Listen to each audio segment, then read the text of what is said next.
Certains affirment que Total, groupe français, bénéficie de 25 années de pétrole et de gaz gratuits en Algérie, mais selon le chercheur Francis Perrin, il s'agit d'un contrat de partage de production entre l'Algérie et plusieurs compagnies pétrolières. Le contrat signé en juillet 2022 entre Sonatrach, Eni, Occidental Petroleum et Total permet à ces entreprises de récupérer une part des hydrocarbures en échange de leurs coûteux investissements, Francis Perrin précisant que le mot gratuité n'a aucun sens dans ce débat.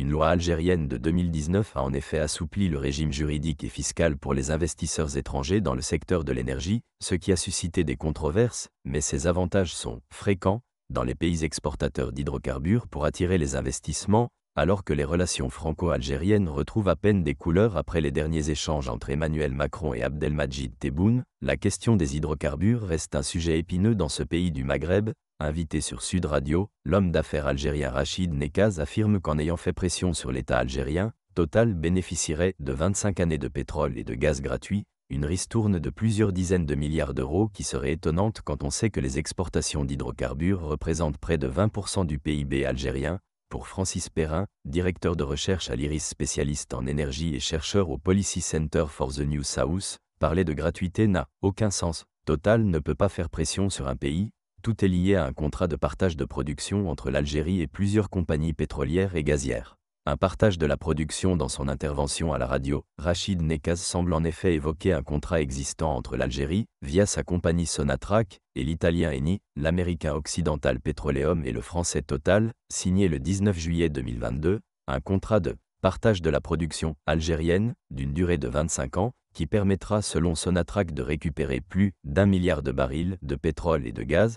Si la formulation peut laisser penser que ces hydrocarbures seront donnés gratuitement aux compagnies étrangères, Francis Perrin assure que ce n'est pas le cas. Ces compagnies vont investir à plusieurs pour faire de l'exploration, de développement, puis de l'exploitation du gaz et du pétrole algérien. Ensuite, chacun récupère sa part, mais ce n'est en aucun cas de la gratuité. Si ces entreprises, qu'elles soient françaises ou algériennes, récupèrent une partie du pactole, c'est parce qu'elles ont toutes misé. Sans ces investissements, pas de pétrole pour les Algériens. De plus, le chercheur précise que souvent, ces investissements ne donnent rien, lorsque par exemple les gisements découverts ne sont pas assez importants pour être exploités, aucune compagnie n'irait investir de grandes sommes d'argent dans de tels projets sans rien avoir en retour, ajoute Francis Perrin, une loi controversée.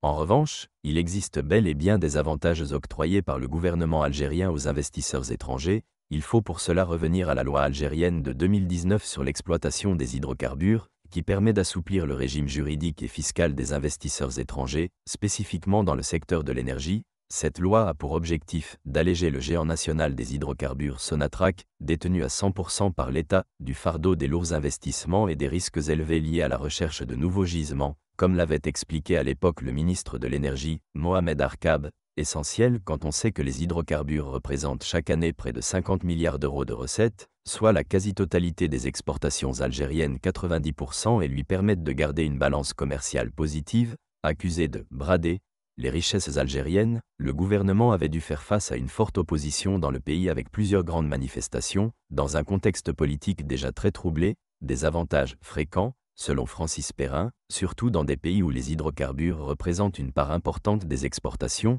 Il y a une concurrence mondiale dans le secteur pour attirer les compagnies étrangères, donc on offre un cadre attractif, ajoute-t-il. Difficile selon lui pour l'Algérie de faire sans ces investissements étrangers. Dans les hydrocarbures, la pratique est de se mettre à plusieurs sur des investissements, d'abord parce que ça coûte cher, mais aussi parce que c'est risqué.